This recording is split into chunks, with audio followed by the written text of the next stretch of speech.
माता रामो मत पिता रामचन्द्रः स्वामी रामो मत सखा रामचन्द्रः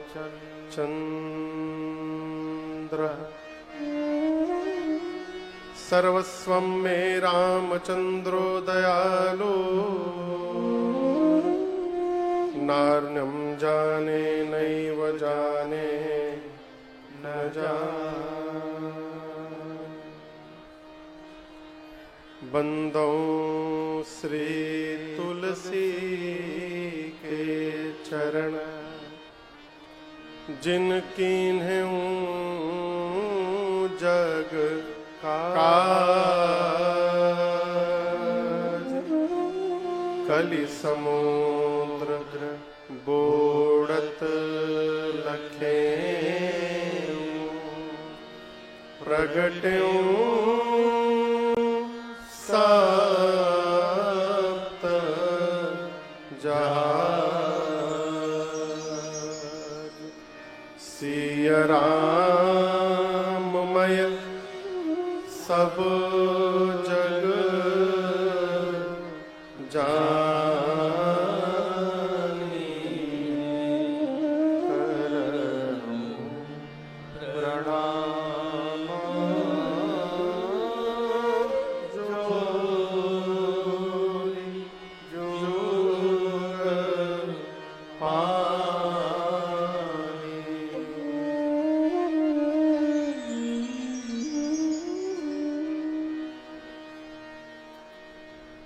सियावर रामचंद्र भगवान की श्री बाल कृष्ण भगवान की उमापति महादेव की पवन सुत हनुमान की पूज्यपाद गोस्वामी तुलसीदास जी महाराज की श्री रामचरितमानस भगवान की नमः पार्वती पतये हर हर महादेव।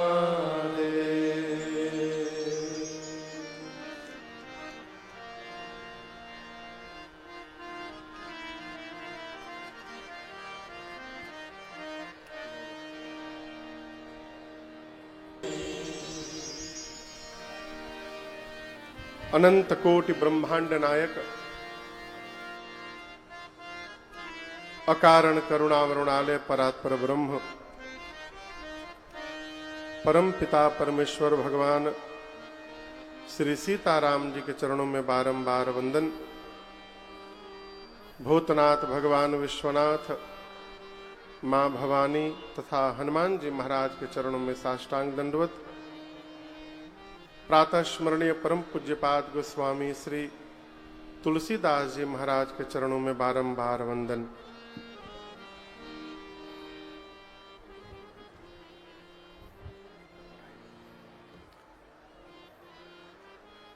उत्तर प्रदेश के इस जनपद जौनपुर में स्थित आपका ये नगर शाहगंज,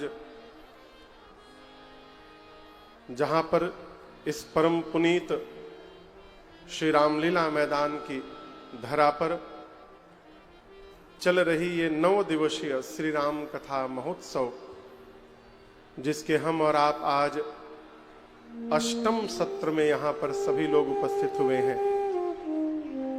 आवाज गूंज रही है पूरी, कम कराइए। इस पूरे आयोजन के केंद्र में बाबू श्रीमान श्रीश अग्रहरि जी तथा श्रीमान सुमित अग्रहरि जी, इन दोनों के पुण्य और संकल्प के परिणाम से ये कथा हमको आपको सुलभ भई। आज 8वें सत्र में दैनिक यजमान के रूप में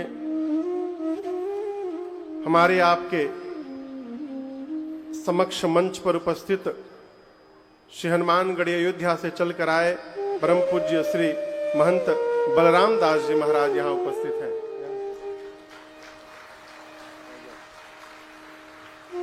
श्रीमान पवन साहू जी, श्रीमती मंजू साहू जी, श्रीमान रवीश मोदनवाल जी, श्रीमती अनुपमा मोदनवाल जी,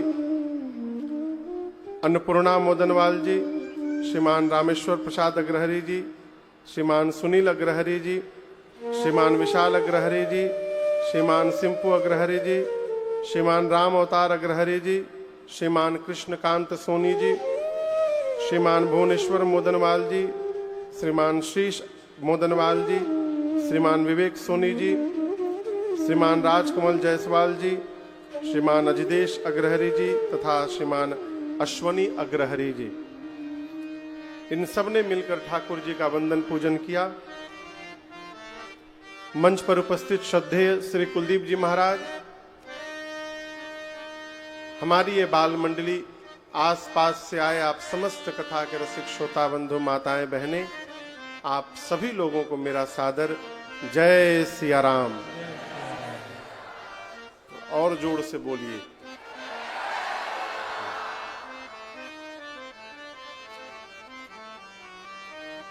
भरत भैया पूरे समाज को लेकर के अयोध्या से चले, तीर्थराज प्रयाग में श्री भरद्वाज जी से मिले और मिलते मिलाते चित्रकूट राम जी के पास पहुंचे हैं। भगवान श्री राम ने अयोध्या के समाज का भव्य स्वागत किया है, माताओं को वंदन किया है, श्रेष्ठ जनों को दंडवत किया है। भरत जी के समाज के साथ चित्रकूट पहुंचने के बाद चित्रकूट में कुल 5 बैठकियां भई हैं। कितनी? जोर से बोलिए। 5। भरत जी गए क्यों थे? बताइए क्यों गए थे? हाँ, अभी तो गा के सुनाए हैं। भरत चले चित्रकूट हो रामा, राम को मनाने। पहली बैठकी में पूज्यपाद गुरुदेव भगवान ने राम जी को वो सब कुछ बताया जो राम जी के आने के बाद अयोध्या में घटना घटी। गुरुदेव ने कहा, राम आप चले आए तो आपके वियोग में आपके पिताजी चले गए। गोस्वामी जी कहते हैं कि मरण हेतु निज नेह विचारी, भे अति विकल धीर धूरधारी। राम जी ने जब ये सुना कि मेरे प्रेम में पूज्य पिताजी नहीं रहे, भगवान व्याकुल होकर रोने लगे। धैर्य का धारण करने वाले रघुनाथ जी आज धैर्य का त्याग कर दिए और राम जी को रोता देख पूरी प्रजा रोने लगी, पूरा परिवार रोने लगा। गोस्वामी जी तो कहते हैं कि ऐसा लगने लगा कि मानो अभी अभी महाराज का महाप्रयाण हुआ हो। गुरुदेव भगवान समझाते रहे, बार बार बोलने के बाद भी उस दिन किसी ने जल का एक बूंद भी ग्रहण नहीं किया मुख में। अगले दिन गुरुदेव ने जो आज्ञा की, राम जी ने पिताजी के निमित्त मंदाकिनी जी के तट पर वो व्यवहार किया। दूसरी सभा बैठी। दूसरी सभा में मैं आपको निवेदन करूं, राम जी, लक्ष्मण जी और सीता जी को छोड़कर अयोध्या से जितने लोग आए हैं वो सारे लोग बैठे हैं, आपस में मीटिंग कर रहे हैं क्या किया जाए। अब आ तो गए यहां पर, अब क्या करना है। गुरुदेव भगवान वशिष्ठ जी अध्यक्ष बन करके बैठे हैं सभा में। और यहां दर्शन करिए, पहली बार गुरुदेव भगवान ने अयोध्या की प्रजा के सामने एक बात कही। क्या कहा? गुरु जी बोले, राम वन में रहें अथवा राम अयोध्या में रहें, मैं एक बात की घोषणा करना चाहता हूं, अयोध्या के राजा कौन है? तो राम ही अयोध्या के राजा हैं। वन में रहे चाहे अयोध्या में रहे कोई मतलब नहीं, राजा राम। क्यों राम राजा है? क्योंकि राम जीव नहीं है, राम भगवान है। पहली बार गुरु जी ने अयोध्या की प्रजा के सामने ये खोल के रख दिया कि राम जीव नहीं है, राम क्या है? बोलिए, भगवान है। राजा राम स्वबस भगवानु। गुरुदेव ने कहा हम और आप क्या होते हैं? ब्रह्मा, विष्णु, महेश, सूर्य, चंद्रमा, अरुण, वरुण, कुबेर, पवन, पावक, दिग्पाल। इस चराचर में ऐसा कोई नहीं है जो राम की आज्ञा का पालन न करे। पूरी सृष्टि राम जी की आज्ञा के अनुसार चलती है। इसलिए मैं कहता हूं, राखे राम रजाई रुख, हम सब कर हित हो। गुरु जी बोले राखे राम रजाई रुख। रजाई मतलब, आप लोग बोलिए रजाई मतलब। अरे कुछ तो बोलिए। हाँ, रजाई मतलब, हाँ ओढ़ने वाला रजाई। हाँ, गुरु जी कह रहे राखे राम रजाई रुख। राम जी जो रजाई ओढ़ के सोते हैं उसको रख लिया जाए।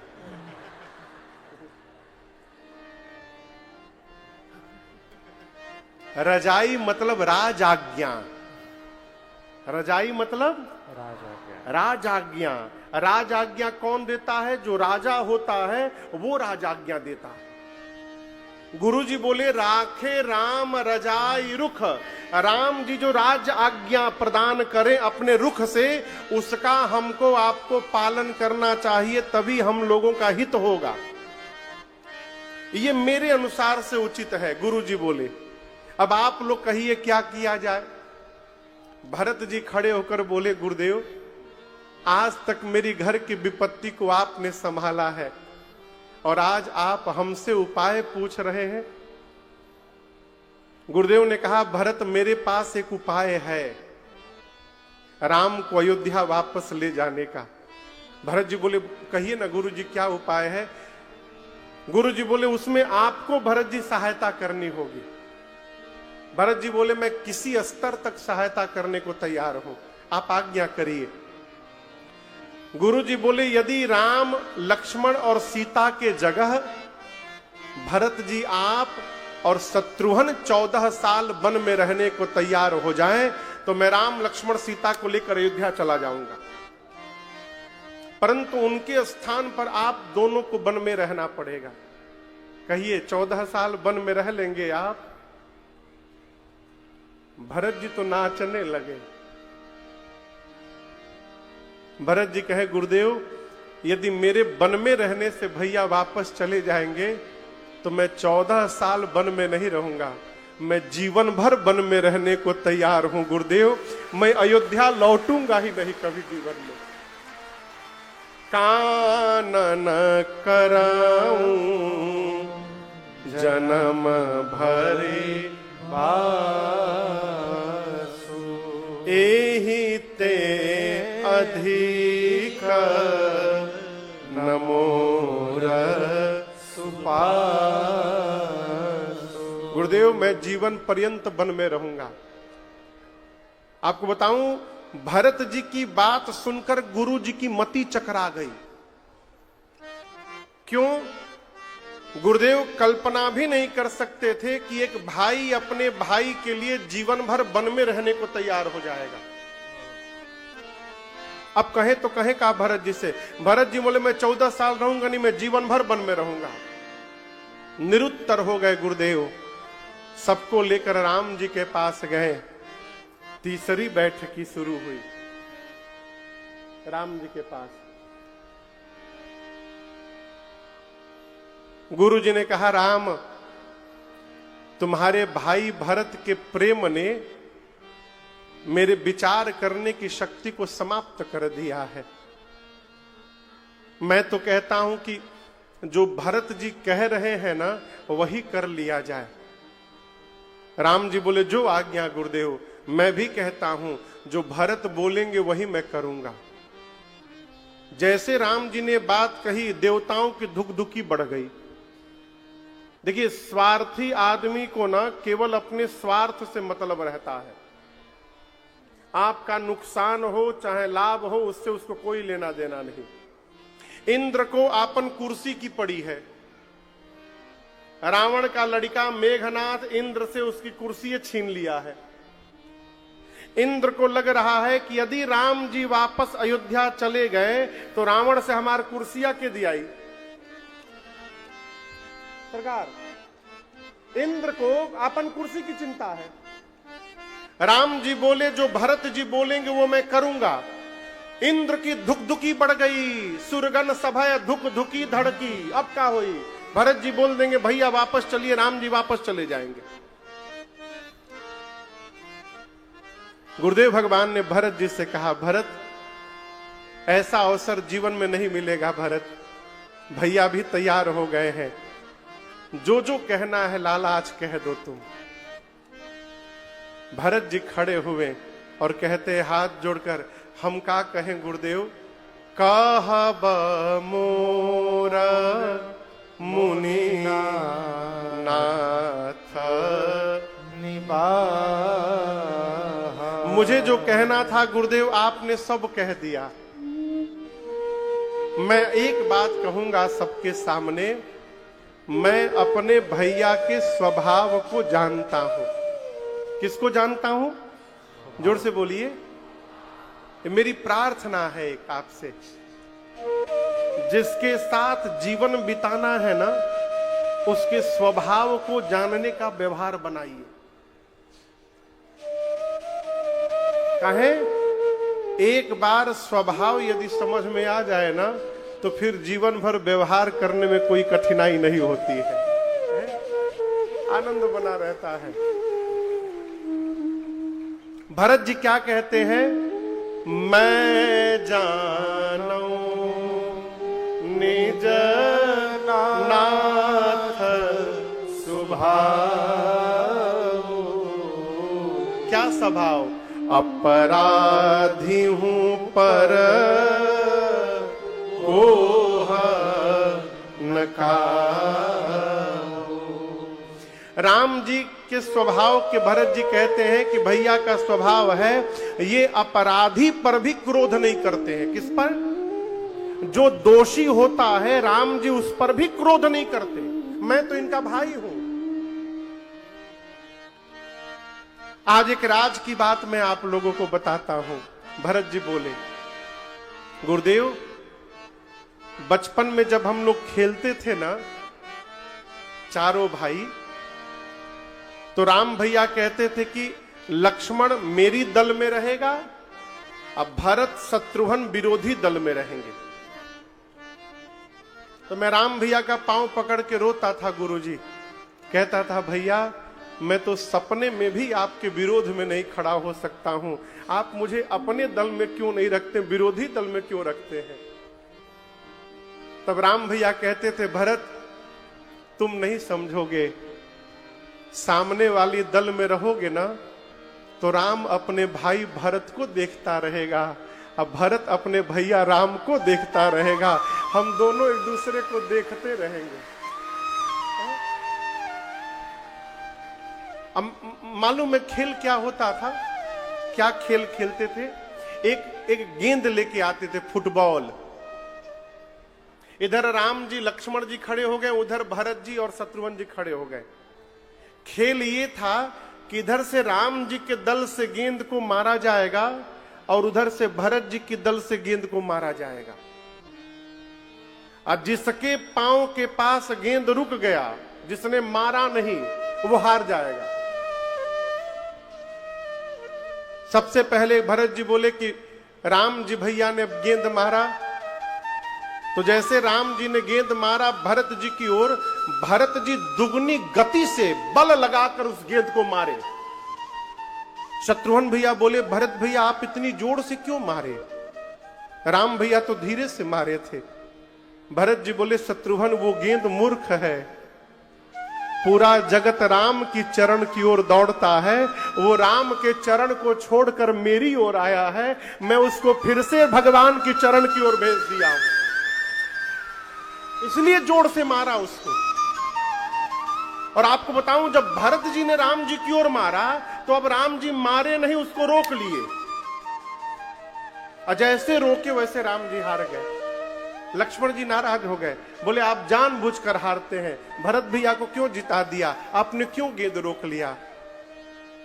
राम जी बोले, मेरा स्वभाव है लक्ष्मण, भरत साधु है, और यदि साधु किसी को मेरी ओर भेज रहा है तो मैं उसको कैसे मार सकता हूं? मैं उसको स्वीकार ही करूंगा, उसको मार नहीं सकता। भरत जी कहते हैं, गुरुदेव मैं हारने लगता था तो इस पापी को जिताने के लिए राम भैया स्वयं हार जाया करते थे। हारे हु खेल जिता वही मोही। और इतना ही नहीं, मुझे जिताने के बाद पूरी अयोध्या की गलियों में दौड़ दौड़ कर भैया कहते थे कि मेरा भरत मेरे से भी अच्छा खेलने लगा, आज भरत ने मुझे हरा दिया है? मुझे तो कष्ट केवल एक बात का है गुरुदेव, कि मेरे कारण मेरे प्रभु को वन में आना पड़ा। गुरुदेव ने भरत जी को समझाया है, राम जी ने समझाया है, भरत आप क्या कह रहे हैं? संसार के जितने पुण्यशाली जीव हैं, पुण्य से लोक तात तरतोरे, वो आपके पांव के धूल के भी बराबर नहीं है। राम जी कहते हैं, हित अनहित पशु पक्षी को जाना। सब जानते हैं कि कौन मेरा हितैषी है और कौन मेरा अनहित करने वाला है। मैं एक बात कहूं भरत, पिताजी को वचन से प्रेम था, प्राण से प्रेम नहीं था, ये बात मैं जानता था, इसलिए एक वचन मान करके मैं वन में चला आया।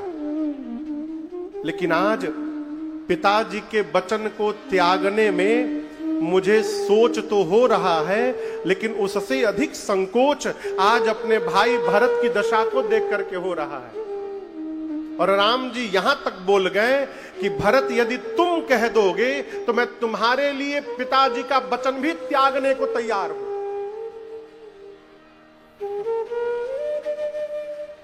राम जी बोले, भरत मैं आपके लिए पिताजी का वचन भी छोड़ दूंगा, आप कह दीजिए केवल एक बार। जैसे राम जी ने बात कही, भरत जी कांपने लगे, मन में कहे कि भैया हमको इतना प्रेम करते हैं कि मेरे लिए पिताजी का वचन भी छोड़ने को तैयार हो गए। पांव पकड़कर भरत जी बोले, नहीं नाथ, जेहि विधि प्रभु प्रसन्न मन होई, करुणा सागर लीजिए सोई। भरत जी बोले, प्रभु जैसे आपका मन प्रसन्न हो वो करिए। इसी बीच जनक जी महाराज पहुंच गए अपने समाज के साथ। राम जी ने स्वागत किया है। 4 दिन बाद सीता जी की मां सुनैना जी राम जी की मां कौशल्या जी से मिलने गई। कौशल्या मैया, कैकेयी मैया, सुमित्रा मैया और सुनैना जी चारों लोग बैठे हैं। कौशल्या मैया ने सुनैना जी से कहा, बहन मेरे बच्चों के पिताजी अब नहीं हैं, अब महाराज जनक ही उनके पिता हैं। आप जनक जी से कहिए ना कि राम लक्ष्मण को छोड़ के भरत को साथ में रख ले। आप दर्शन करिए, राम को जन्म देने वाली मां कौशल्या कह रही हैं कि मुझे अपने पुत्र राम की चिंता नहीं है, राम को वन भिजवाने वाली कैकेयी के पुत्र भरत की चिंता है। मोरे सोच भरत कर भारी। जनक जी से कहिए कि राम को समझाएं, लक्ष्मण को छोड़ दे, अब भरत को साथ में रख ले। क्यों? भरत यदि राम के साथ नहीं रहेगा तो प्राण का त्याग कर देगा वो। सुनैना जी ने समझाया है, कहा याज्ञवल्क्य मुनि जी ने हम लोगों को पहले ही सब बता दिया था। राम बन जाएंगे, निशाचरों का अंत करेंगे और वापस आकर राम ही राजा बनेंगे। आप कौशल्या जी चिंतित न होइए। जाते समय सुनैना जी सीता जी को अपने साथ में लेकर के गईं। और आप दर्शन करिए, जिस बेटी को दुल्हन के रूप में महाराज जनक ने मिथिला से विदा किया था, वही जानकी मैया आज तपस्विनी के रूप में दिखाई पड़ी। और महाराज रोए नहीं देखकर, अपने जीवन में अपने द्वारा अपनी बेटी को दिए हुए संस्कार को पुष्पित होते हुए देख करके महाराज गदगद हो गए और दौड़कर मां जानकी को गले लगाकर बोल पड़े, पुत्री पवित्र किए कुल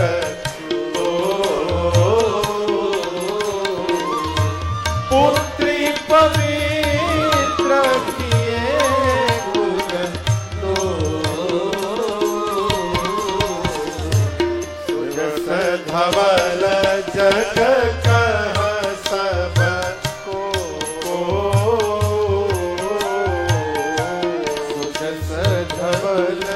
जग कह सब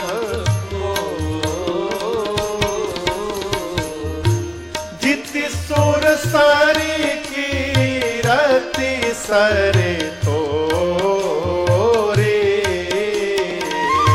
जिति सुर सारी की रति सरे तो रे, पवन की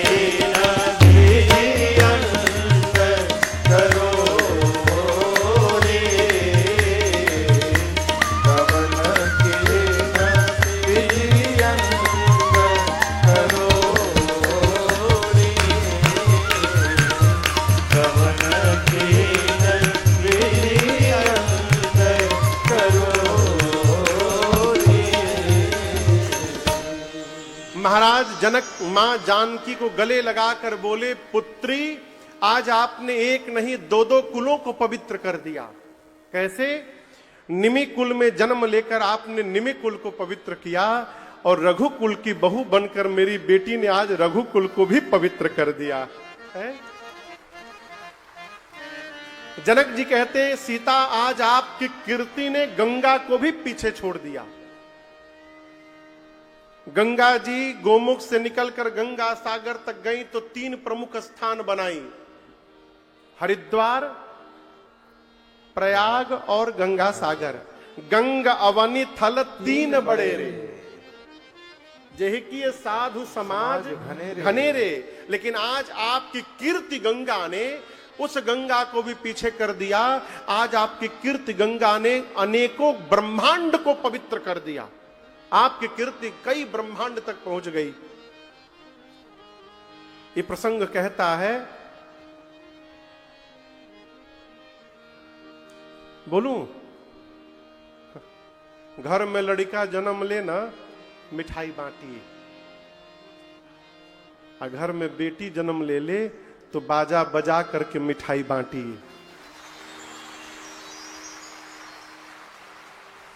जिस मनुष्य ने अपने जीवन में एक कन्या दान कर दिया, उसे दूसरा कोई यज्ञ करने की आवश्यकता नहीं है। प्रकार वेद में जितने प्रकार के यज्ञ बताए गए हैं, उन सभी यज्ञों को करने का फल एक ही और अपने हाथ से एक बेटी का कन्यादान करने का फल एक और। आपके घर में बिटिया आ रही है, सौभाग्य मनाइए माई बाप। लड़का होगा तो कितना तारेगा भगवाने जान रहे हैं। वो तो जेके जेके लड़का बा उहे को बुझात हुई, लेकिन बेटियां माई बाप 2-2 कुलों को तार देती हैं। सौभाग्य मनाइए। महाराज जनक ने मेरी मां का खूब आदर किया है, दुलार किया है। पूरे परिवार से मिलने के बाद सीता मैया रात्रि में सासू माताओं की सेवा करने के लिए वापस चली गई। इधर सुनैना जी ने जनक जी से कहा कि कौशल्या जी ऐसा ऐसा कह रही थी, आप राम जी से कहिए कि लक्ष्मण को छोड़ के भरत को साथ में रख ले। जनक जी ने कहा, सुनैना जहां तक दोनों भाइयों को मैं जानता हूं, भरत जी उतना ही करेंगे जितना उनके भैया राम कहेंगे, इसलिए आप चिंता मत करिए। सवेरा हुआ, अब दर्शन करिए, अयोध्या का भी समाज आया है और कहां का आया है, जोर से बोलिए, मिथिला का भी समाज आया है। सभी लोग चित्रकूट में जमा हैं। अब क्या आगे करना है कोई समझ नहीं पा रहा है। कौन निर्णय लेगा कि किसको यहां रहना है, किसको अयोध्या जाना है। अच्छा आप बताओ, धर्म के अनुसार अयोध्या में किसको जाना चाहिए? राम जी और भरत जी में अयोध्या किसको जाना चाहिए?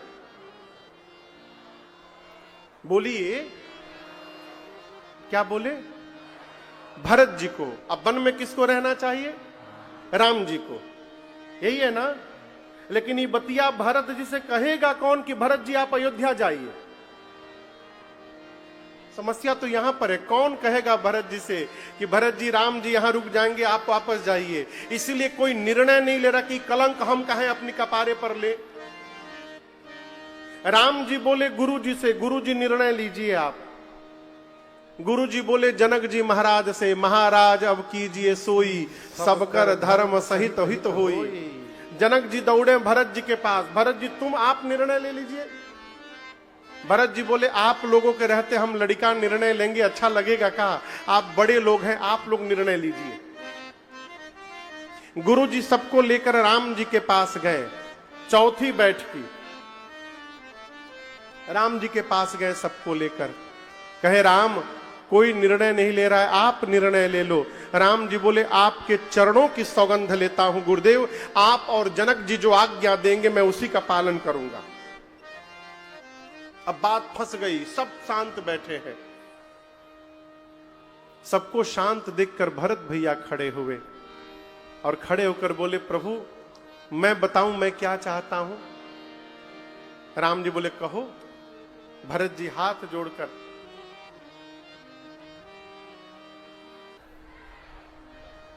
भरत जी बोले प्रभु मैं आपकी सेवा करना चाहता हूं। क्या करना चाहता हूं? जोर से बोलिए। सेवा मतलब बोलिए, बोलिए। सेवा मतलब भरत जी यदि राम जी के पास रहेंगे तो कौन सी सेवा करेंगे? बोलिए।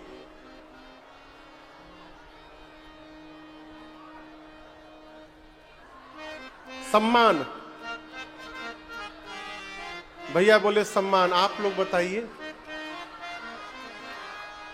हाँ, देखिए श्रेष्ठ की सेवा ये नहीं है कि कपारे में तेल लगा दिए, पांव दबा दिए, देही दबा दिए, ये सेवा नहीं है। श्रेष्ठ की सबसे बड़ी सेवा है श्रेष्ठ की आज्ञा का पालन करना, ये सबसे बड़ी सेवा है। पिताजी का रोज पांव दबा रहे हैं और पिताजी की कोई बात नहीं मानते हैं, इस पांव दबाने से कुछ होने वाला नहीं है। भरत जी बोले प्रभु मैं सेवा करना चाहता हूं। राम जी बोले कौन सी सेवा? भरत जी कहते हैं आज्ञा सम न सुसाहिब सेवा, सो प्रसाद जन पावे देवा, पावे। प्रभु श्रेष्ठ की आज्ञा का पालन करना ही सर्वश्रेष्ठ सेवा धर्म है। कृपा करके मुझे वही प्रसाद चाहिए। मैं चाहता हूं आप अपने मुख से आज्ञा दें और भरत उस आज्ञा का जीवन में पालन करें। आप कहिए प्रभु क्या करना है? राम जी ने भरत भैया को अपने बगल में बिठाया, बगल में बिठा लिया और कहे भरत तुम तो भाई सब जानते हो, जाना हुतात तरनिकूल रीति, सत्य संध पितु कीरति प्रीति। राम जी बोले आप तरनी कुल की रीति जानते। तरनी मतलब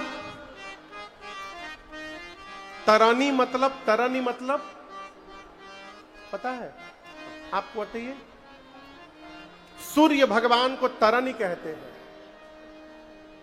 राम जी बोले आप इस सूर्य वंश की तरनी कुल की रीति जानते हैं। राम आप रघुकुल की रीति जानते हैं। आप लोग रघुकुल की रीति जानते हैं? रघुकुल रीति सदा चलिया। क्या रीति है? प्राण जाहु बरु बचन न जाहि। राम जी बोले ये हमारे वंश की परंपरा है भरत, ये अपने घर का नियम है। हमारे पूर्वज वचन के लिए प्राण का त्याग कर दिए।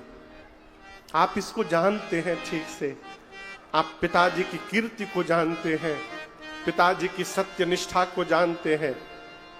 भरत जी आप तो अपना धर्म भी जानते हैं और अपने भैया राम का भी धर्म जानते हैं।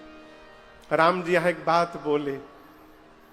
अभी कितना बज रहा है? 5:30 बजने वाला है। सूर्यास्त कब होगा? 6 बजे के आसपास। बोलिए। मान लीजिए 6 बजे सूर्यास्त होने का समय है और 3 बजे दिन में ही सूर्यास्त हो जाए तो संसार में ऐसा कौन होगा जिसको कष्ट नहीं होगा? आप समझ रहे हैं? सूर्य के अस्त होने का समय सायंकाल 6 बजे है और दिन में 3 बजे ही सूर्य डूब जाए, किसको कष्ट नहीं होगा? राम जी बोले ऐसा ही उत्पात हमारे घर में हो गया भरत। समय से पहले पिताजी हमारे चले गए। आपको बताऊं, महाराज दशरथ अपने जीवन की आयु में 10,000 वर्ष शेष था, उसके पहले चले गए। सरकार अभी दशरथ जी की उम्र 10,000 वर्ष बची थी, उसके पहले निकल लिए। राम जी अपनी आयु जिए और अपनी आयु जीने के बाद पिताजी की जो 10,000 वर्ष की आयु बची थी उसको भी राम जी जी करके धरती से गए। अब आप कहोगे महाराज यदि मृत्यु निश्चित है तो कोई पहले कैसे चला गया? अकाल मृत्यु कैसे हो गई? यदि जाना तय है तो पहले कोई कैसे चला गया? प्रश्न हो सकता है।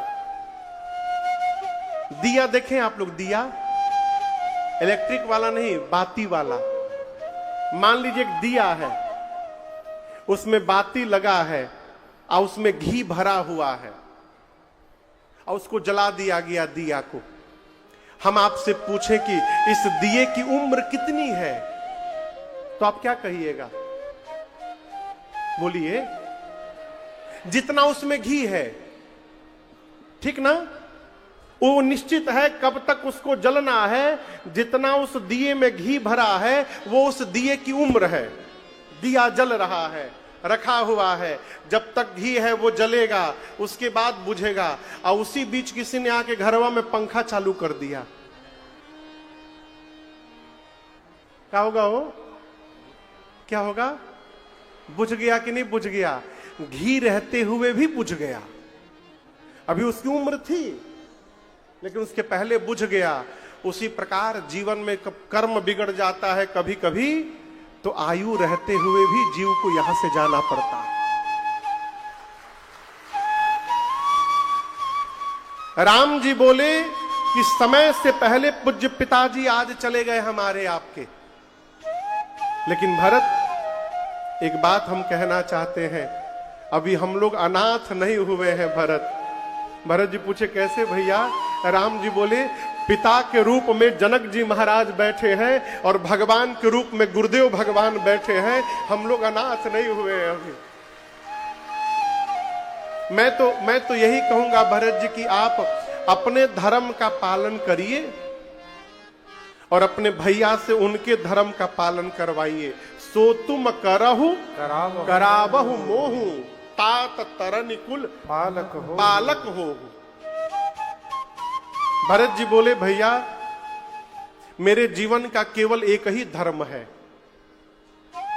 राम जी पूछे क्या है? भरत जी बोले अंतिम श्वास तक आपकी आज्ञा का पालन करते रहना है, यही मेरा धर्म है केवल। इसके अलावा मैं दूसरा कोई धर्म जानता मानता नहीं हूं भैया। आप कहिए कि मुझे क्या करना है। राम जी समझ गए कि अब लगता है मुझे ही कहना पड़ेगा। तो राम जी बोले ठीक है भैया, मैं आपको कह देता हूं। क्या? प्रसाद मिला।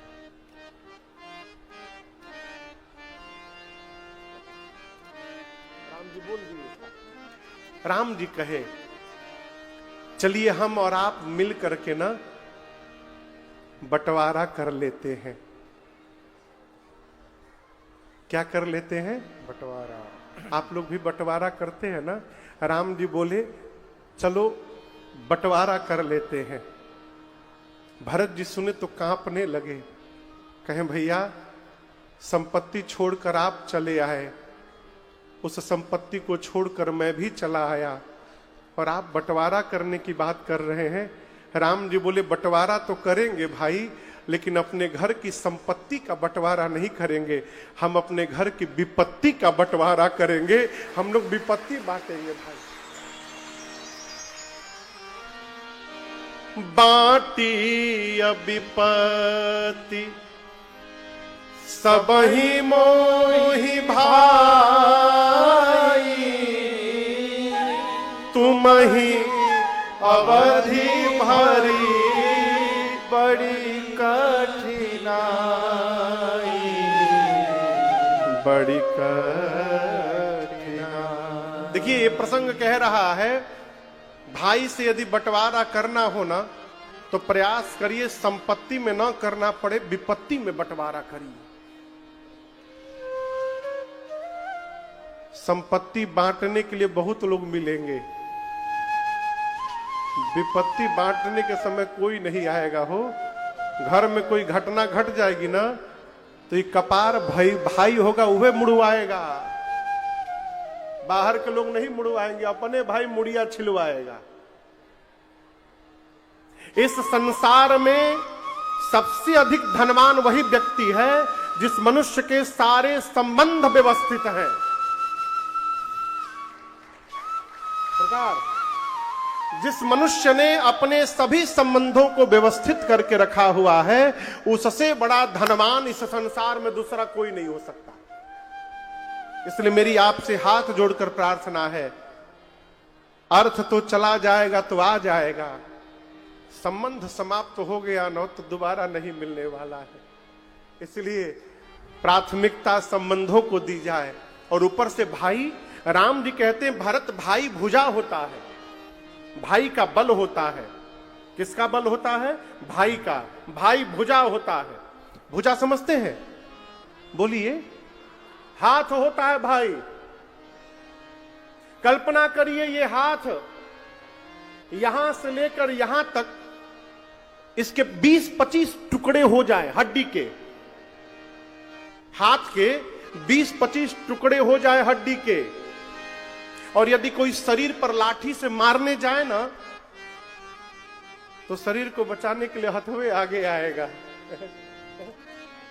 हाथ नहीं सोचता है कि मैं पहले से टूटा हूं और टूट जाऊंगा, नहीं, शरीर पर कोई प्रहार करे हाथ ही सामने बचाने आता है।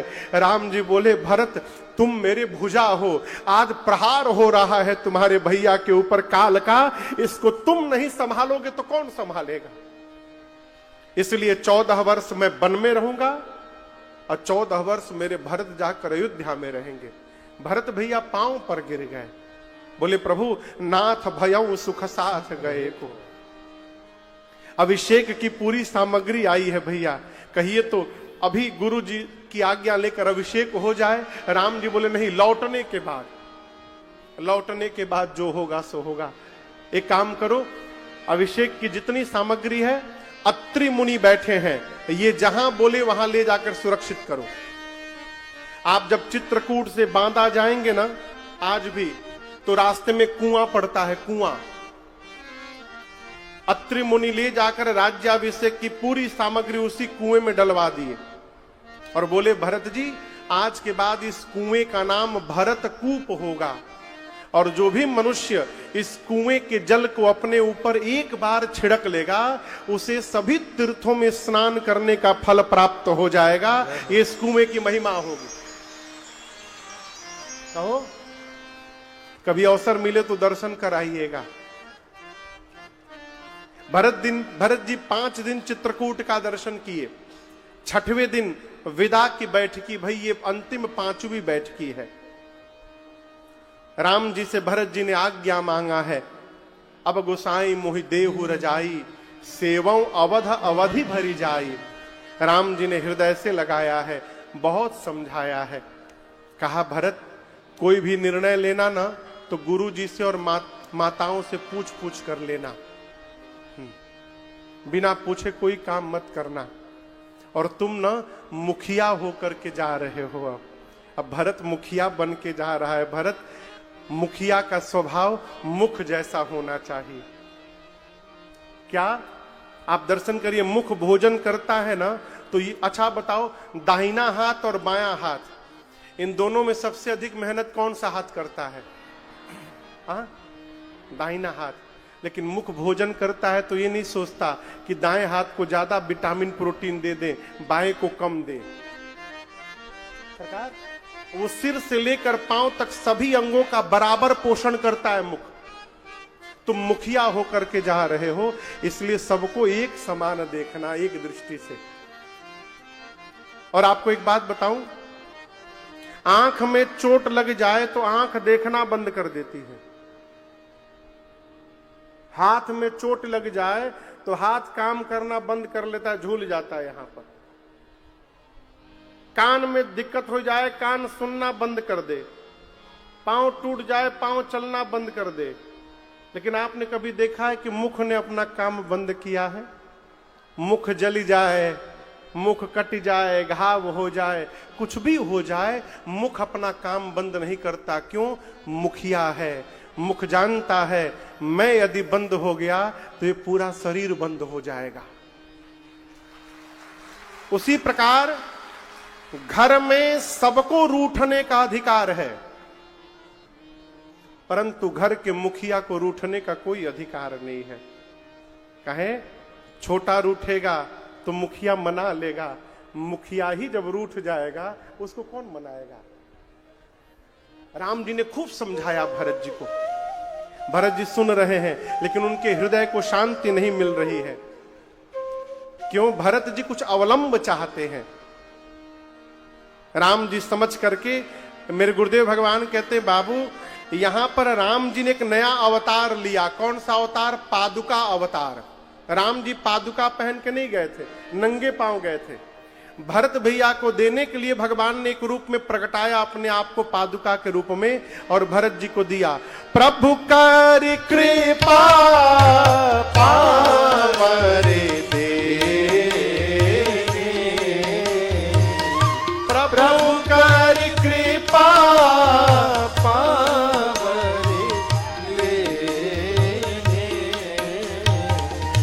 सादर भरत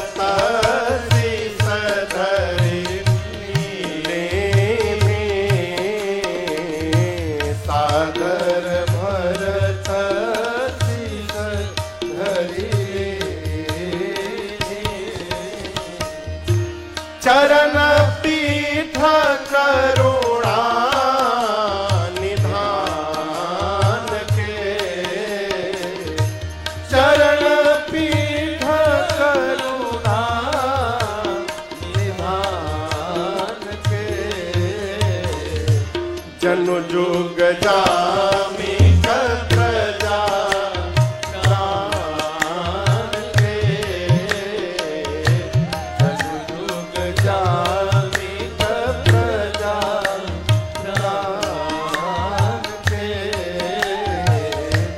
भरत मुदित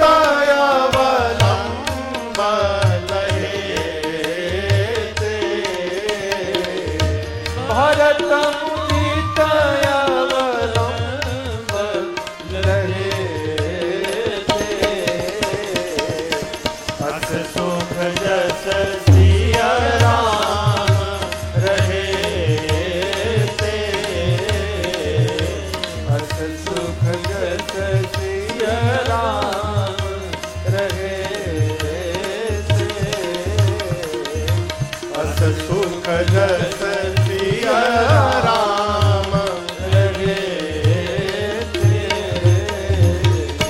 राम जी ने जैसे पादुकाओं को दिया, भरत भैया ने पादुकाओं को सिर पे धारण कर लिया। क्यों? भरत भैया को ऐसा प्रतीत हो रहा है कि इन पादुकाओं के रूप में स्वयं श्री सीताराम जी ही उनके साथ अयोध्या वापस जा रहे हो। विदा के समय राम जी ने भरत भैया को हृदय से लगाया है। दोनों भैया बहुत रोए हैं इस समय। देवता भी दुखी हो गए। दोनों समाज, अयोध्या और मिथिला के लोगों को राम जी ने यथा योग्य दंड प्रणाम करके विदा किया है। 9 दिन समय लगा चित्रकूट से अयोध्या वापस आने में। कितना दिन? 9 दिन। अयोध्या जाने के बाद भरत जी ने सबसे पहला जो कार्य किया, अयोध्या के राज सिंहासन पर राम जी के दोनों पादुकाओं को ले जाकर रख दिया। जनक जी महाराज 5 दिन रुककर राजपाट की व्यवस्था सुदृढ़ करवा करके और गुरुदेव माताओं से अनुमति मांग करके अपने समाज के साथ मिथिला लौट गए। भरत भैया ने माताओं की सेवा में शत्रुघ्न भैया को लगाया। गुरुदेव भगवान से भरत जी कहे, गुरुदेव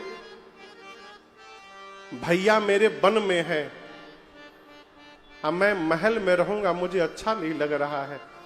आज्ञा हो तो मैं नंदी ग्राम चला जाऊं गुरुजी। आज्ञा लेकर भरत जी नंदी ग्राम चले गए और वहां कुटिया बनाकर कुटिया में रहने लगे। और आपको बताऊं, नित्य भगवान की पादुकाओं की पूजा करते थे। नित पूजत प्रभु पावरी, प्रीति न हृदय समान। मांगी मांगी आयसु करत, राज काज बहु। कोई भी निर्णय लेना होता था तो भरत जी पादुकाओं से हाथ जोड़कर पहले पूछते थे। सरकार उनसे अनुमति मांग मांग करके भरत जी व्यवहार करते थे। अयोध्यावासी भरत जी का जब ये चरित्र देखे तो जय जयकार करने लगे। आपको बताऊं, भरत जी धरती पर नहीं सोते थे, अना पलंग पे सोते थे। क्यों? भरत जी सोचे भैया वन में धरती पर सोते होंगे, मैं सेवक हूं, सेवक को स्वामी से नीचे सोना चाहिए। तो भरत जी धरती में गड्ढा खोद के और उस गड्ढे में सोने लगे, राम जी से नीचे सोने लगे। अयोध्या की प्रजा भरत जी की जय जयकार करती है। यहां गोस्वामी तुलसीदास जी कहते हैं, सिया राम प्रेम पीयूष पूरन होत, जन्म न भरत को मुनि मन आगम जम नियम समतम विषम व्रत आचरत दुखदा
आपसे पहले भी निवेदन किया था एक दिन।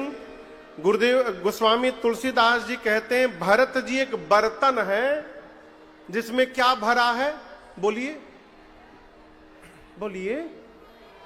श्री सीताराम जी का प्रेम रूपी अमृत भरा हुआ है उस बर्तन में। गोस्वामी जी कहते हैं यदि भरत भैया जन्म न लिए होते अयोध्या में तो जो अष्टांग योग मुनियों के मन को भी अगम है वो सबके लिए सुगम कौन बनाता?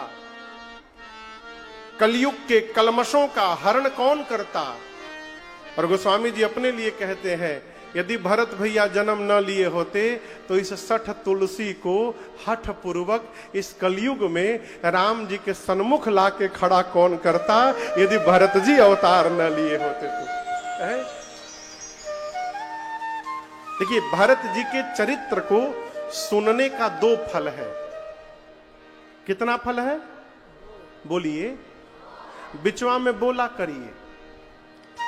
भरत जी के चरित्र को गाने का फल नहीं है, किसका फल है, सुनने का फल है। कितना फल है, 2 फल है। 1000% गारंटी है, 100% नहीं, 1000%। भरत चरित करी नेम, नेम यानी नियम से, तुलसी जो सादर सुनहि। भरत जी के चरित्र को नियम से जो आदर पूर्वक निरंतर सुनेगा, उसके जीवन में 2 काम होंगे, 100% नहीं 1000% होंगे। क्या? पहला काम, सिया राम पद प्रेम, अवसि होई भवरस विरति। श्री सीताराम जी के चरणों में प्रेम होगा, पहला काम। और दूसरा, संसार के विषय से मन को विरति प्राप्त होगी, वैराग्य प्राप्त होगा। बाबू, राम जी के चरणों में भी विरति होगी।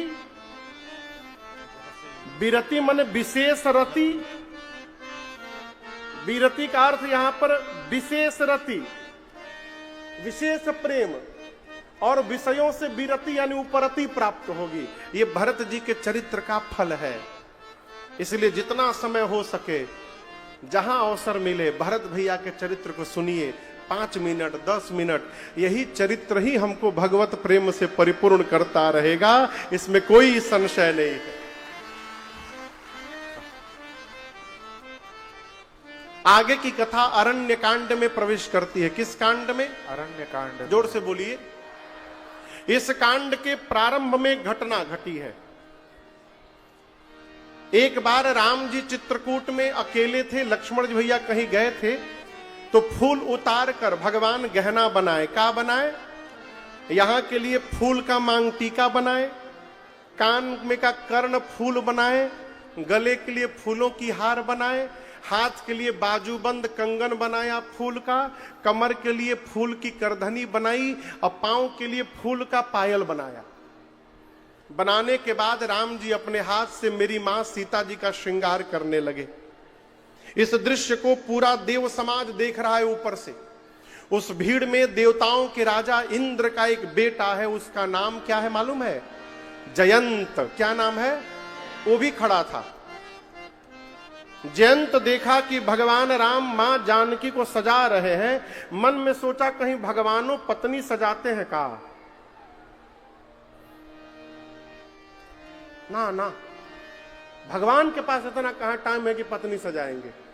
ये भगवान नहीं है। नहीं नहीं नहीं, भगवान नहीं हो सकते। मैं पता करूंगा ये कौन है, इनके भुजाओं के बल का पता लगाऊंगा। किसने सोचा?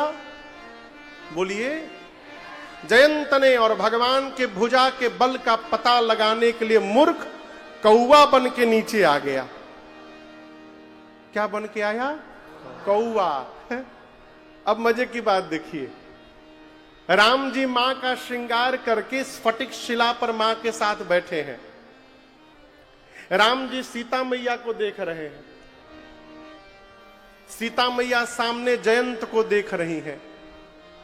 जयंत सोच रहा है मैं माया का रूप बना लिया हूं, मुझे कोई पहचानेगा नहीं। यहां राम जी, सीता जी खुदे माया है, राम जी माया के पति हैं, तो न राम जी के आगे किसी की माया चलती है, न सीता मैया के आगे किसी की माया चलती है। राम जी सीता मैया को देख रहे हैं, सीता मैया जयंत को देख रही हैं। जयंत सोच रहा है मुझे कोई पहचानेगा नहीं, माया का नकली चेहरा बनाया हूं। और सीता मैया मन में सोच रही है इंद्र का बेटवा जयंत कौआ बन के काहे घूम रहा है। अभी मां सोच ही रही थी, तब तक मूर्ख आया, सीता चरण चोचहति भागा, मूढ़ मंदमति का। मूर्ख आया और आकर उसने मेरी मां के पांव में चोंच से मार दिया। आप दर्शन करिए, चोट लगी, खून निकल पड़ा, लेकिन सीता मैया ने राम जी से बोला नहीं। क्यों नहीं बोला?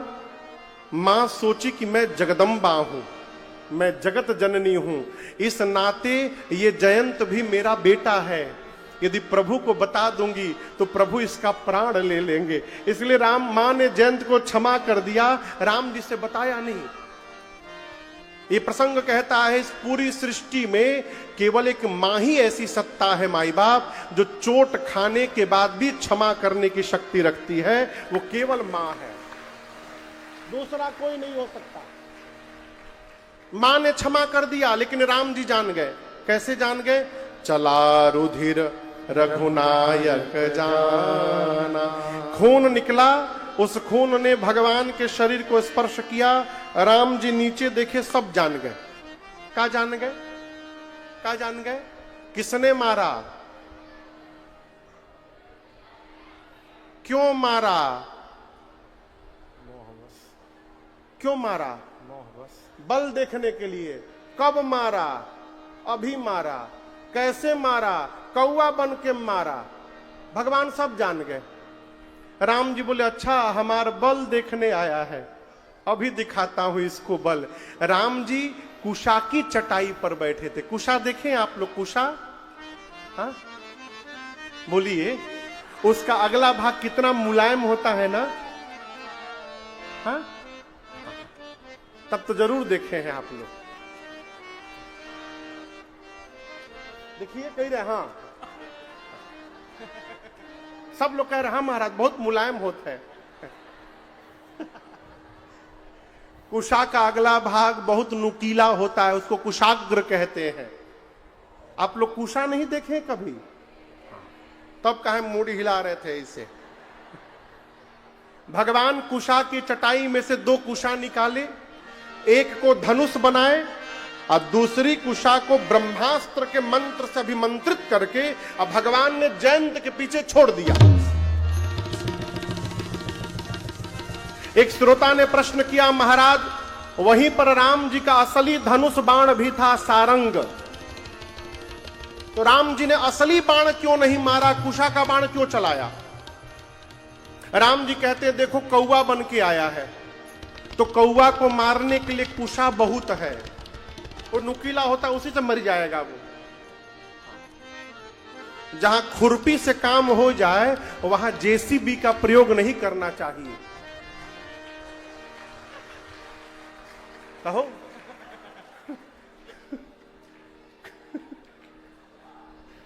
खुरपी समझ रहे हैं ना?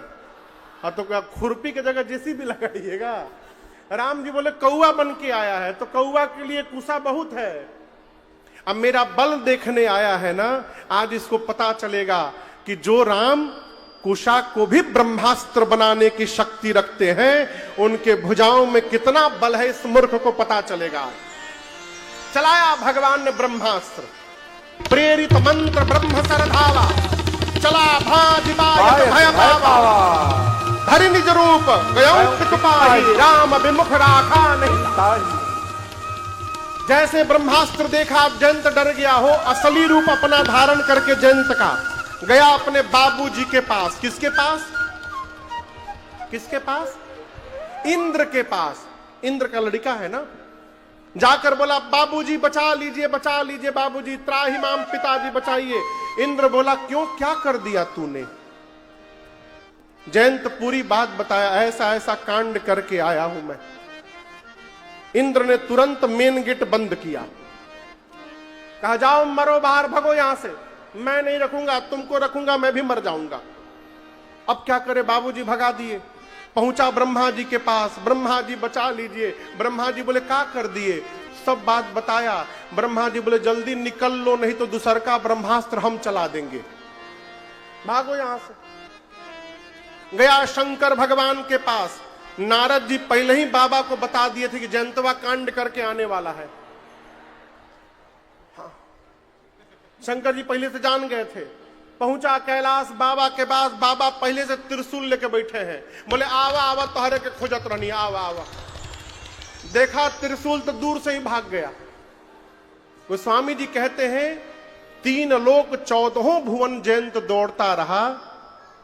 काहू बैठन कहा नओही, राखी कुसक राम कर द्रोही। किसी ने भी जयंत को बैठने के लिए भी नहीं कहा। रखना तो दूर की बात, भाग ही रहा है। पूरे जगत ने उससे आंखें मोड़ ली थी।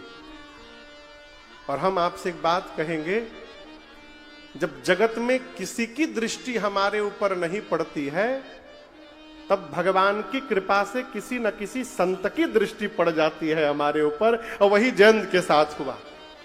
नारद जी की दृष्टि पड़ गई जयंत के ऊपर। किसकी पड़ गई? जयंत भाग रहा है। नारद जी बोले जयंत रुको रुको, क्या हुआ, काहे दौड़ रहे हो? बोला रोकिए मत, रुकते मर जाऊंगा। दौड़ा रहा है। बोले 2 मिनट रुको, कुछ नहीं होगा, मैं बोल रहा हूं रुको, क्यों भाग रहे हो?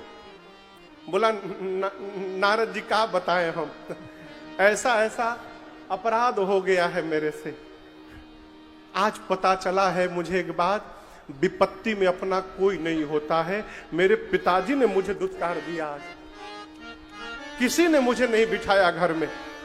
नारद जी बोले मूर्ख है तू,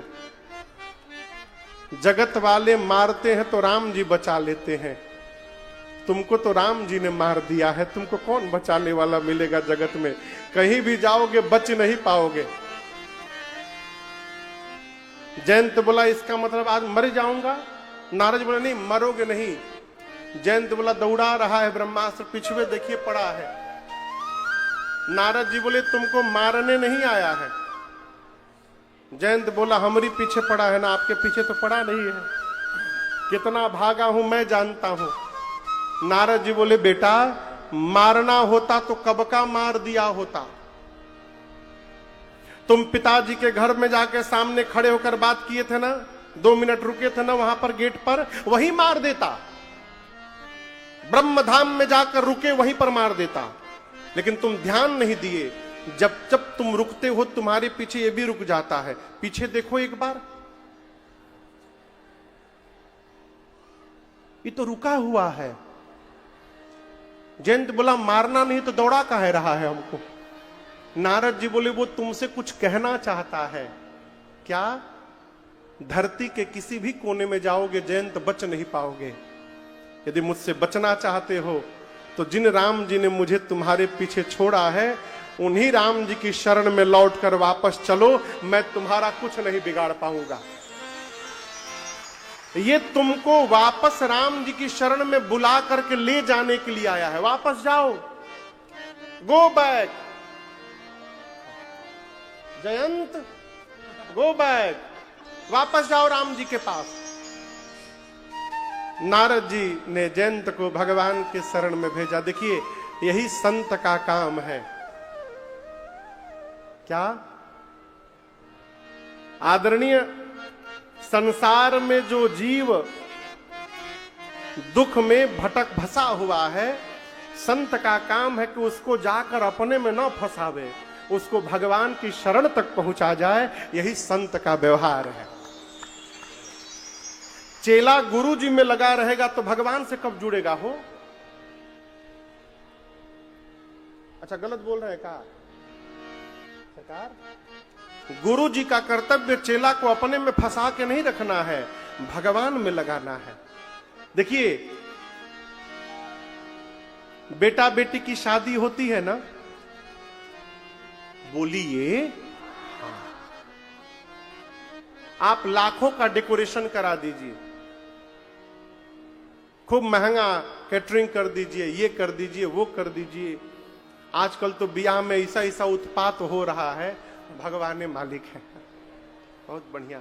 ड्रोन से जयमाला आता है, ड्रोन से। हम अपनी आंख से देखें, ड्रोन से। जेसीबी पर इधर से दुल्हा और जेसीबी पर उधर से दुल्हीन, उसके फोर क्लिप पर बैठ के हम देखें, इसलिए बता रहे हैं। उधर से जेसीबी दुल्हा को लेकर, इधर से जेसीबी दुल्हन को लेकर, उसी में एक का वो लीवर खराब हो गया, दुल्हा दुल्हन दोनों गिर गए नीचे। देखिए, उत्पात इतने करिए कि बर्दाश्त हो। हाँ, किसी को उतना ही गुदराना चाहिए कि हंसी आवे, इतना मत गुदरा दीजिए कि रोने लगे वो। गुदराना समझते हैं ना? हाँ, तो उतना ही गुदराना चाहिए कि हंसे, इतना मत गुदराइए कि रोने लगे वो। मेकअप इतना करिए कि सुंदर लगे, मेकअप इतना न करिए कि घरवा के लोग न पहचान पाए कि के है। अच्छा, गलत बोल दिए क्या? नहीं तो आप लोग काहे प्रसन्न हो रहे हैं इतना? हम माताओं को नहीं बोल रहे हैं, आप लोग इतना प्रसन्न न होइए। हमारे कहने का अर्थ है कि सजावट उतना ही किया जाए कि अपना मूल रूप समाप्त न हो जाए। कहो,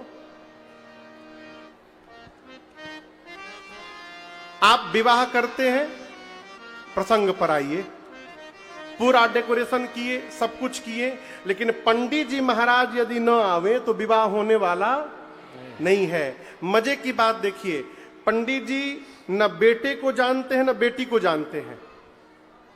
ये पंडित जी न दुल्हा को जानते हैं न दुल्हन को जानते हैं। दोनों के जीवन में केवल एक रात के लिए आते हैं और उन दोनों को दो से एक बनाकर और फिर हमेशा के लिए उन दोनों के बीच में से निकल के चले जाते हैं। यही काम गुरु का है। ये आत्मा है, भगवान परमात्मा है। इस आत्मा और परमात्मा के बीच में जब सदगुरु रूपी कोई महात्मा आता है तो दोनों को दो से एक बनाकर इनके बीच में से चला जाता है। नारद जी ने जयंत को भगवान के पीछे भेजा, भगवान के पास, उधरे जाओ।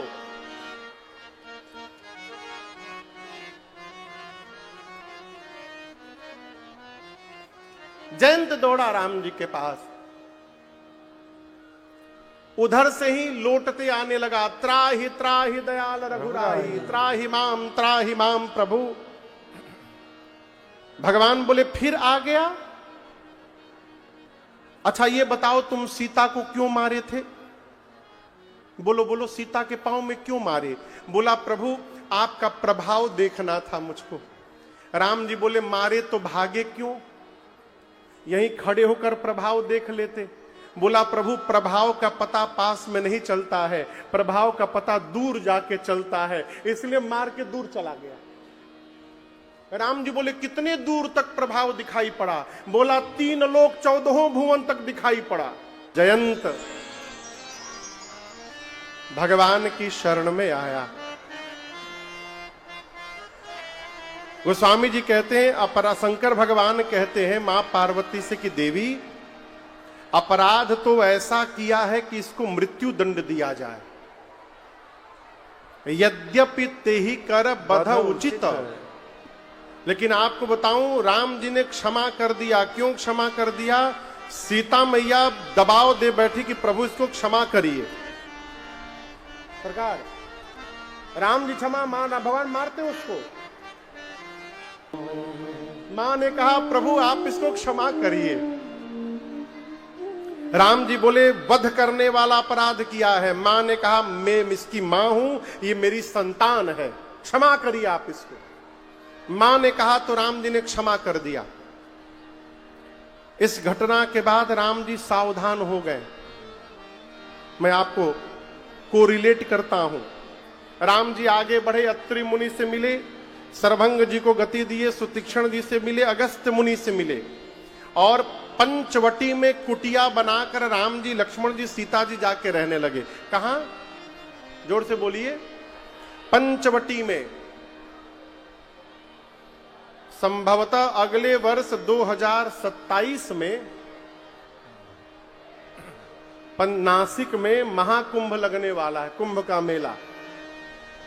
बताइए सरकार, अगले बार अगस्त सितंबर के महीने में है, अगस्त सितंबर अक्टूबर के महीने में है।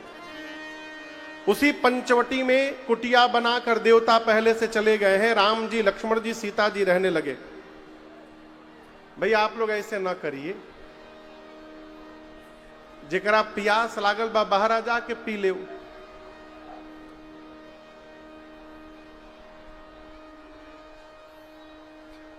अच्छा, हमको समझ में ये नहीं आ रहा है, कथा बांच रहे हैं हम, अब प्यास आप लोग को लग रहा है।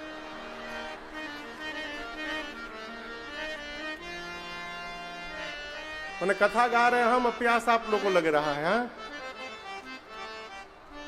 देखिए, आप लोग जितनी शांति से बैठेंगे ना, उतनी शांति से कथा होगी। बैठिए, जितने लोग खड़े सब लोग बैठिए। पहले रावण की बहन है, पंचवटी में गई एक दिन। भगवान के दाहिने पांव में 24 चिन्ह हैं और बाएं पांव में 24 चिन्ह हैं। ठीक, जब राम जी चलते थे धरती पर, मिट्टी पर, तो मिट्टी पर वो चिन्ह बन जाते थे। एक बार पंचवटी गई, भगवान के पद चिन्ह दिखाई पड़े, सोचने लगी जिसके पांव के चिन्ह इतने सुंदर हैं वो कितना सुंदर होगा। पीछा करते करते गई, राम जी दूर सीता मैया के पास बैठे थे, भगवान के रूप पर मोहित हो गई। थी राक्षसी, लेकिन नकली चेहरा सुंदर बनाकर माया का राम जी के पास चली गई और जाकर शुरू हो गई। क्या बोली? तुम सम पुरुष नमो सम नारी, यह संजोग विधि रचा विचारी।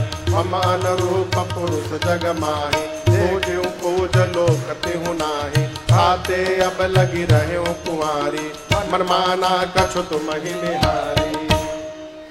बोली, 3 लोक 14 भुवन में घूम घूम कर आई हूं, न तुम्हारे इतना सुंदर कोई पुरुष मिला, न मेरी इतनी सुंदर कोई स्त्री मिली।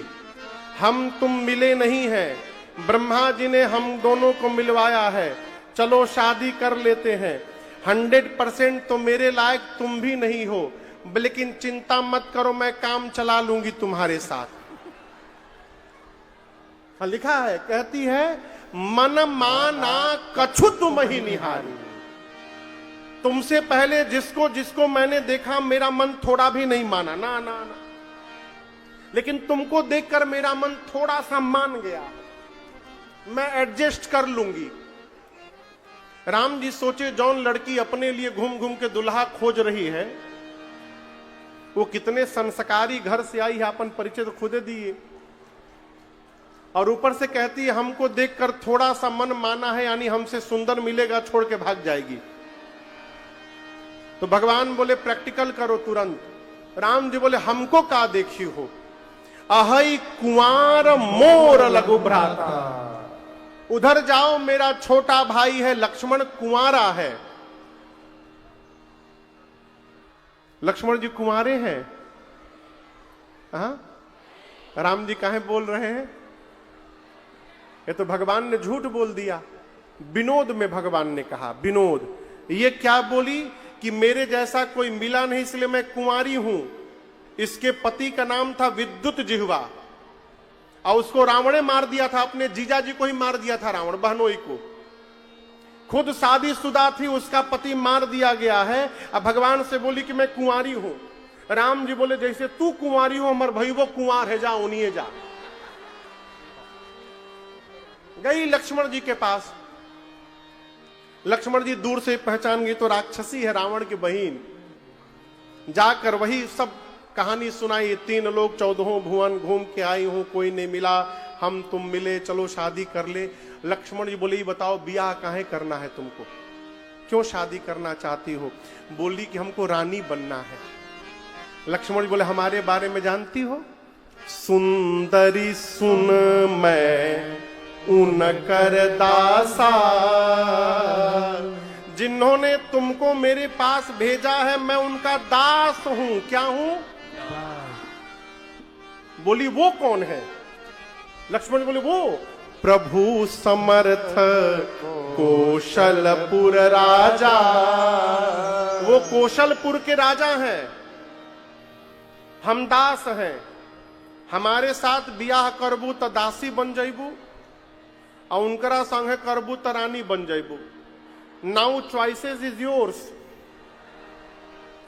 बताओ दासी बनना है कि रानी बनना है? बोली हमको तो रानी बनना है। लक्ष्मण बोले खड़ा काहे हो, जाओ उधरे जाओ, राम जी के पास जाओ। राम जी के पास जाकर बोली वो तो आपका दास निकला, आप कह रहे थे भाई है। राम जी बोले पढ़ाया तुम पढ़ ली।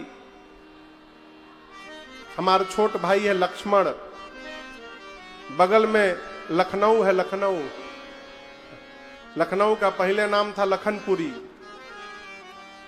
राम जी बोले लखनपुरी का पूरा डिपार्टमेंट वही संभालते हैं।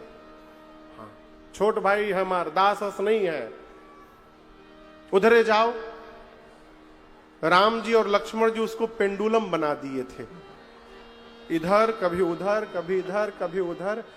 गई लक्ष्मण भैया के पास। लक्ष्मण भैया दोबारा कहां बर्दाश्त करे हो, जैसे आकर बोली ब्याह करना है। बोले चुप, ब्याह करना, मुंह देखियो आपन, ब्याह करना। तुम्हारा वरण वही करेगा जो लज्जा को तिनके के समान त्याग करके बैठा है। इतना अपमान कहां बर्दाश्त करती। विकराल रूप धारण की गर्जी दौड़ी सीता मैया की ओर। राम जी ने लक्ष्मण जी से कहा भैया। लक्ष्मण जी बोले जी भैया, काट दो। क्या कर दो? क्या काट दो? खाली नाक नहीं काटवाया। लक्ष्मण अति लाघव सो नाक कान बिनु पे, ताके कर रावण कहा मनो चुनौती दे। लक्ष्मण जी से बोलकर भगवान ने उसका नाक कान दोनों कटवा दिया। काहे कटवा दिया? कान काहे कटवाया हो? भगवान बोले खाली बोलती है, सुनती नहीं है, खाली बोलती है। जब सुनने का काम है नहीं तो टोपा नियर कान लेके घूमने का काम, मतलब काटो इसका कान। नाक क्यों कटवा दिया? बोल रही थी मेरे से सुंदर कोई है ये नहीं है। सुंदरता का सारा केंद्र नकिए पर है। चेहरा कितनो गोर हो, नाक यदि डिस्टर्ब हुआ तनिको तो पूरी सुंदरता चली गई। भगवान बोले काटो इसका नाक, बनाओ कुरूप इसको। लक्ष्मण जी उसका नाक कान काट दिए। फुहारा जैसा खून निकल रहा, दो ठे फुहारा कान से थे सामने की ओर। हाथ में उसका दोनों कान नाक रख दिए। लक्ष्मण बोले मिला लो, बराबर है कि नहीं है। बाद में मत बोलना कि कान छूट गया हमारा, लेके जाओ यहां से रावण के पास। रावण के पास नहीं गई, खरदूषण के पास गई। आपको एक भीतर की बात बताऊं, जिस दिन रावण ने सूर्पणखा के पति को मारा था, सूर्पणखा ने उसी दिन सौगंध लिया था कि रावण मैं तुम्हारा सर्वनाश करा के रहूंगी। जब उसका नाक कान कट गया तो वो खरदूषण के पास गई। क्यों? जानती है कि जितना बल खरदूषण में है उतना ही रावण में है। यदि खरदूषण को लेकर चल रही हूं, यदि राम जी खरदूषण को मार देंगे, इसका मतलब 100% गारंटी है कि रावण को भी मारेंगे। खरदूषण के पास गई, रो रो कर उन लोग को लेकर चले गई। और ये दोनों इतने बड़े महामूर्ख हैं, इन दोनों को पता नहीं चला कि ट्रायल में लेके जा रही है। दोनों राम जी के पास पहुंचे। राम जी ऐसी माया रचे, सब आपस में लड़ी के मर गए। खरदूषण मर गए। तब शूर्पणखा को विश्वास हुआ, पहुंची रावण के पास, जाकर लगी चिल्लाने, दिन रात मदिरा पीकर सोते हो तुमको पता नहीं है रावण तुम्हारा शत्रु तुम्हारे सिर पे नाच रहा है। रावण बोला ये प्रवचन बाद में देना, नाक कान कहां कटवा के चली आई।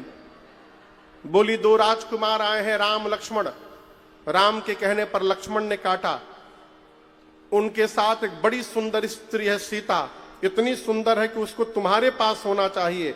रावण बोला मेरे पास क्यों आई? खरदूषण के पास जाना चाहिए था। बोली गई थी, आगे बताओ। वो भी दोनों गए थे। इसके बाद क्या हुआ? चले गए। कहां चले गए? मर गए दोनों। शूर्पणखा बोली खरदूषण मर गए। रावण कांप गया हो, गया महल में, कमरा बंद किया, और एकांत में रावण सोचने लगा, खर दूषण मोहि सम बलवंता, तिनहि कुमार बिनु भगवंता। जितना बल मेरे में है उतना ही खरदूषण में बल था। भगवान को छोड़कर कोई मार नहीं सकता। यदि खरदूषण मर गए, इसका केवल और केवल एक अर्थ है कि धरती पर भगवान ने अवतार ले लिया है, भगवान का अवतार हो गया है धरती पर। अब रावण परेशान कि भगवान आ गए तो मेरा उद्धार कैसे होगा। तुरंत उठाया माला, कहा आज से मैं भी भजन शुरू करूंगा। लेकिन तामसी शरीर भरी भजन में मने न लगे उसका। बोले मैं तो भजन कर ही नहीं पाऊंगा, मन नहीं लगेगा, तामसी शरीर है, उद्धार कैसे होगा। बहुत सोचने के बाद निर्णय किया, भजन नहीं कर पाया हूं तो क्या हुआ, मैं राम से युद्ध करूंगा और राम के बाण से प्राण त्याग करके रावण भी मुक्त हो जाएगा। इसके अलावा अब कोई दूसरा उपाय नहीं बचा मेरे पास। चला मारीच के पास।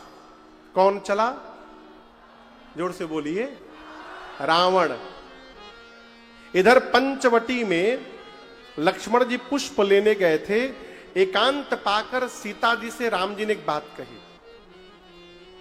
सीता मैं कुछ लीला करने वाला हूं, तो जब तक धरती से निशाचरों का अंत नहीं कर लेता आप अग्नि में जाकर के बैठ जाइए। क्यों?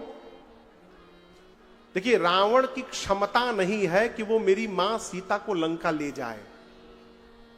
मैं आपको कारण बता रहा हूं। जिस धनुष को शंकर भगवान के जिस धनुष को सीता मैया बाएं हाथ से उठा ली थी, रावण वो धनुष तो उठा ही नहीं पाया, तो मेरी मां को क्या उठाएगा। रावण जब वो धनुष नहीं उठा पाया तो मेरी मां को क्या उठाएगा। राम जी कहते सीता मैं चाहूं तो रावण को यही मार सकता हूं, लेकिन यहां तो मार दूंगा, लेकिन लंका में जो बचे हैं वो कैसे मरेंगे। उनको मारने के लिए लंका में जो राक्षस हैं, मुझको लंका जाना पड़ेगा। और लंका में कब जाऊंगा, जब जाने का कोई कारण होगा। रावण आपको लेकर के लंका जाएगा तो मुझे वहां जाने का कारण मिलेगा, लेकिन आपको रावण लेके जा नहीं सकता। तो आप एक काम करिए, अग्नि में जाकर के बैठ जाइए और मेरे पास अपनी छाया रख दीजिए। अग्नि में क्यों बिठाया? अग्नि नारायण राम जी के कारण पिता हैं। यज्ञ के बाद अग्नि देवता ही प्रसाद गुरु जी को दिए थे, इसलिए राम जी ने सीता मैया को उनके कारण ससुर जी के पास रख दिया। उसी समय सीता मैया अपना प्रतिबिंब फोटो राम जी के पास रख दी और अग्नि में जाकर के बैठ गई। अब याद रखिएगा, रावण सीता मैया को लंका नहीं ले जाएगा। किसको ले जाएगा? मां के प्रतिबिंब को ले जाएगा। युद्ध के बाद जो आप लोग कहते हैं कि भगवान ने बहुत गलत किया, सीता मैया की अग्नि परीक्षा ली, वो कोई परीक्षा नहीं ली भगवान ने। अग्नि में जो सीता मैया बैठी थी उनको बाहर निकालना था अग्नि से, इसलिए भगवान ने वो रचना की। मारीच के पास पहुंचा रावण, जाकर बोला चलो सोने का हिरण बनो। मारीच बोला दिमाग उमाग ठीक है कि नहीं तुम्हार, राम को मनुष्य समझ रहे हो, राम भगवान है। रावण बोला प्रवचन सुनने नहीं आया हूं, चल रहे हो कि नहीं ये बताओ। मारीच बोला यदि अब की बार राम के सामने जाऊंगा तो राम मार देंगे। कहो अब की बार गया तो मार देंगे, मार देंगे एकदम। रावण बोला ना बोलो मैं अभी मार दूंगा, तुम बोलो मैं सोने का हिरण नहीं बनूंगा, मैं अभी मार दूंगा। राम तो जाने के बाद मारेंगे, तुम ना बोलो मैं अभी मार दूंगा। मारीच सोचा जाऊंगा तो राम जी मारेंगे और नहीं जाऊंगा तो रावण मारेगा, यानी आज मरना तय है। जब मरना ही है तो इस पापी के हाथों क्यों मरा जाए, चलकर भगवान के हाथों मरा जाए, उद्धार होगा जीवन का। चला मारीच सोने का हिरण बन करके।